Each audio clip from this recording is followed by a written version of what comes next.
All right, guys, I want to talk about Skagit casting today, and I've got the Red Band Custom. It's a 12/6 6/7. Now, for Skagit casting, I'm just not a huge fan of Skagit lines, so if I can do it in with a kind of a Scandi kind of thing, I would rather. And so this is a Scandi short body, which is basically like a Skagit head, only a little less bulky and hosey and gross.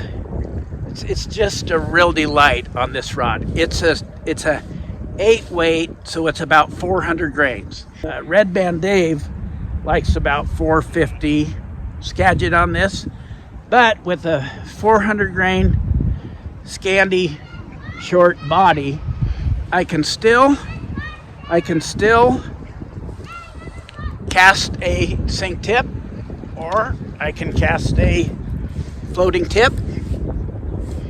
And on this, we just have a poly leader, probably fast sinking poly leader. And then on the end, I have a weighted leech, because Skagit casting with yarn is just cheating.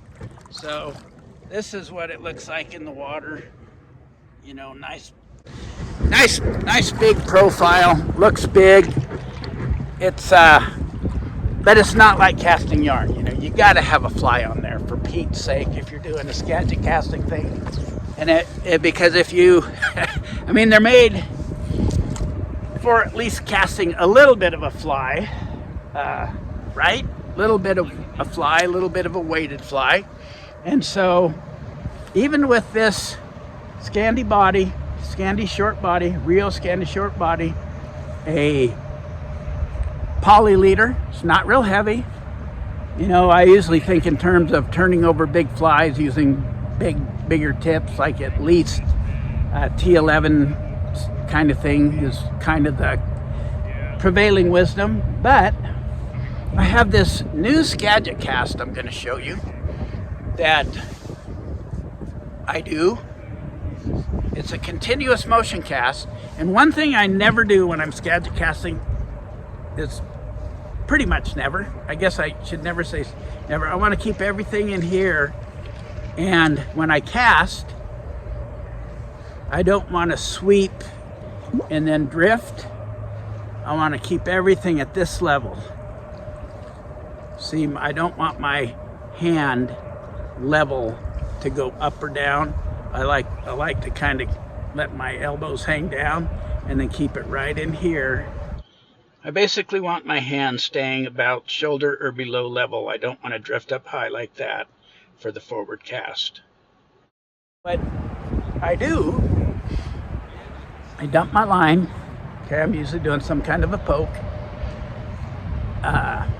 But you can do it, well, I usually do it with a poke cast, but what I do is I dump the line, and after I dump my line, I'll go out and around and forward without worrying about the line straightening out and dragging the fly backwards.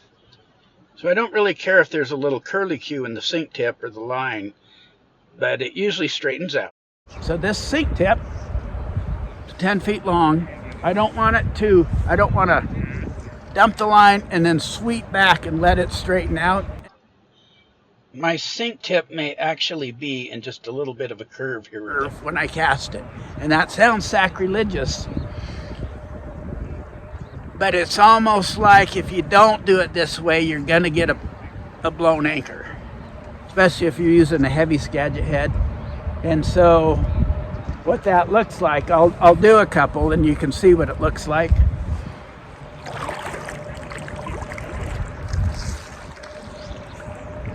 Okay.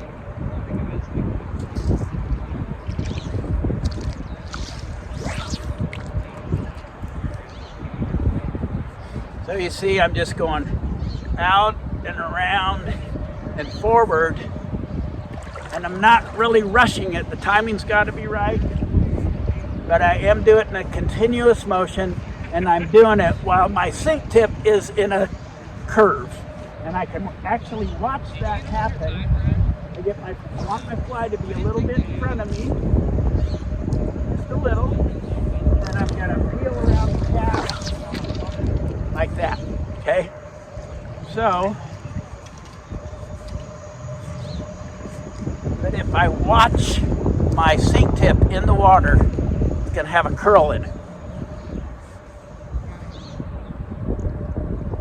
I don't want it to straighten out.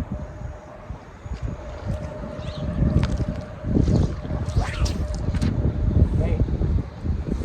And the reason it works is because it grabs the water a little bit, and if I let it straighten out, I'm gonna blow my anchor, probably. So that is my version of continuous motion casting for this particular fly and sink tip. This outfit is not the easiest to cast for everybody, but if you use my patented method, nice shot, Dave. Use my patented curled anchor method, it freaking bombs. If you wait too long, it'll sound like you're sucking a anvil out of the water. And if you let's just try a few different. I'll try to really rush it.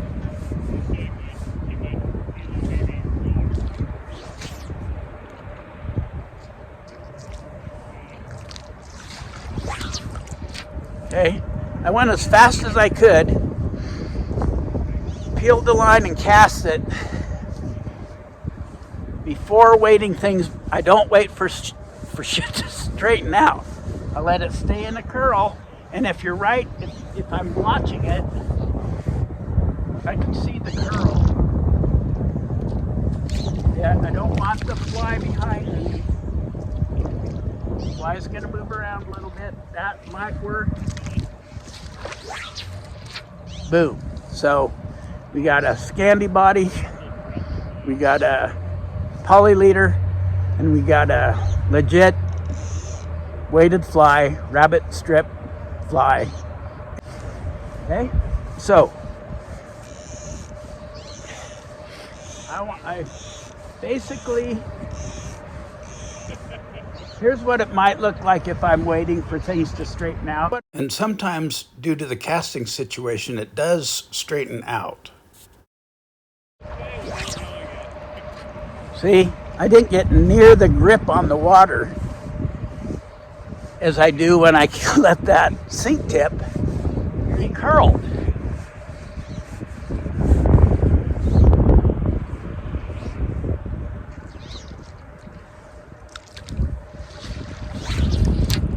Okay, I just socked it, whipped it around and socked it as fast as I could, and it shot out of there like a banshee.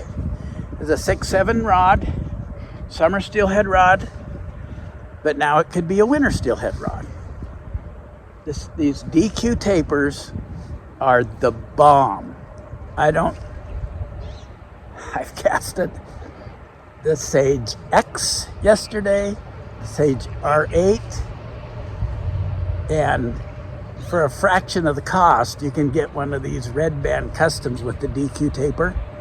This thing that's the other thing. The fly I've got is not like what I would call the fly I would want to really cast Scandi head lines with, but with this particular head on it, I can still do touch and go casts because it's not a big fat heavy Skagit head. It's kind of a cool Scandi head.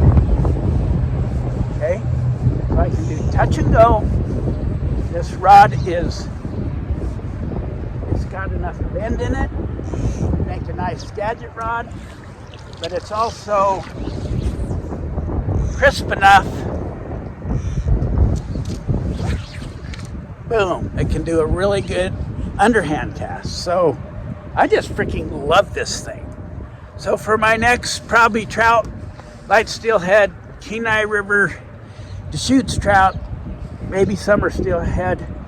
This is probably going to be it for me, this 12.667 DQ. It's on a CTS blank. These DQ tapers are freaking just absolutely lovely. I'm very excited about this.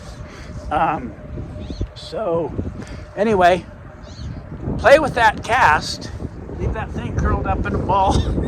Cast as quick as you can, and you can do a legit continuous motion and bomb a weighted fly.